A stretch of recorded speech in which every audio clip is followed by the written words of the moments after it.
Alright, YouTubers, I've showed you the overhand shuffle and the riffle shuffle.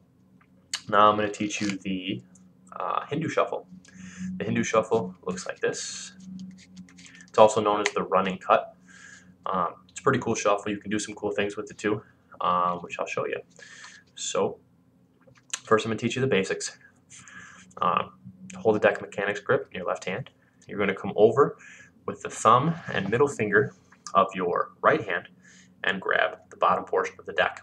You want to hold it kind of with more pressure towards the bottom because you're going to take packets off of the top. So don't really grab it at the top part of the deck, but kind of at the lower portion here. So what you're going to do is you're going to bring the right hand towards the left, and your left middle finger and thumb are going to grab a few cards from the top, a small packet like this, and pull them into the hand. You let them drop deep into the hand, and then you come back, take them with the fingertips, drop it into the hand. A little bit off the top, drop into the hand. And you're going to continue to do this, just taking a little bit off the top every time with the left thumb and middle finger until you're out of cards. You're going to want to leave this pointer finger at the top so that the cards don't spill out. Leaving that pointer finger there is going to keep the cards kind of square in your hand. Okay? So like I said, one more time, you're going to grab the deck between your right middle finger and thumb near the bottom, and your left middle finger and thumb are going to strip packets off into the left hand.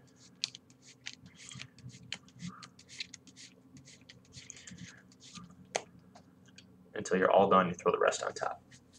Pretty easy.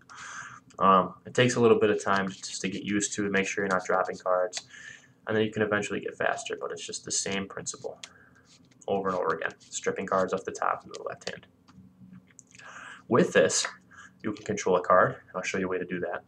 I'll leave the 3 of spades face up so you guys can keep your eye on it, but obviously if you're controlling a card in secret in performance, you wouldn't do that.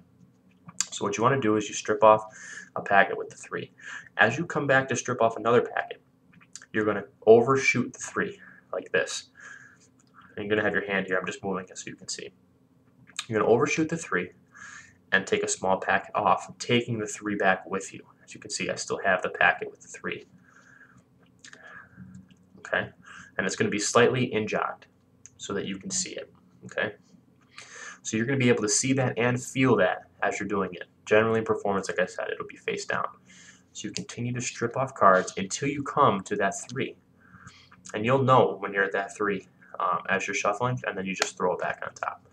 So if you had it face down, it would look something like this. You shuffle off and throw it right back on top, and you control the 3. You can also do that with the bottom card. We're going to use the Joker on the bottom, and what you do is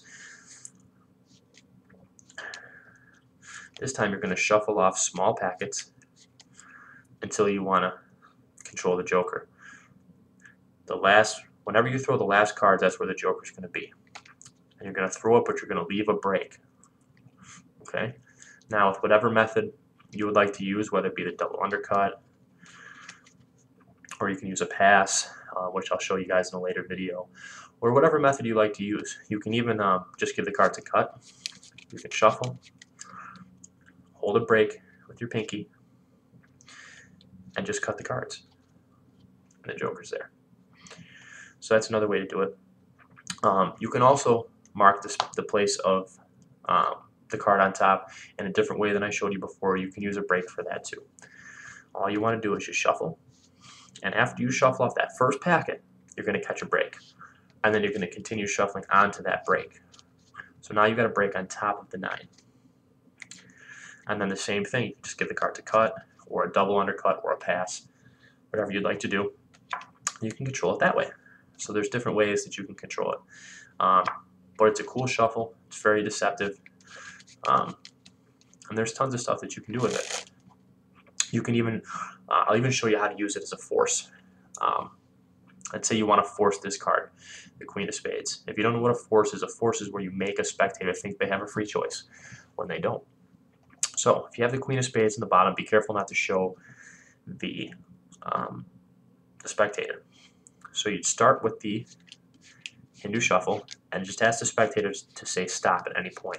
Let's say they say stop here. Well, the free choice would have been this card, but you don't show them this card. You show them this card, which is always the bottom card. Even if they stopped you here, it's still the queen. Or here, it's still the queen. But they're going to think that they have a free choice. It works all the time. And then from that point, you can throw it back on top and control it just like you control the bottom card before. You can do a double undercut, and it's right to the bottom. So that's a cool way to use it as a force, a control, all sorts of stuff. Even when you have the queen here, like I said, just a couple more shuffles, you catch the break, and you can just pass it to the bottom. And that's the Hindu shuffle. If you guys have any questions, send me a message.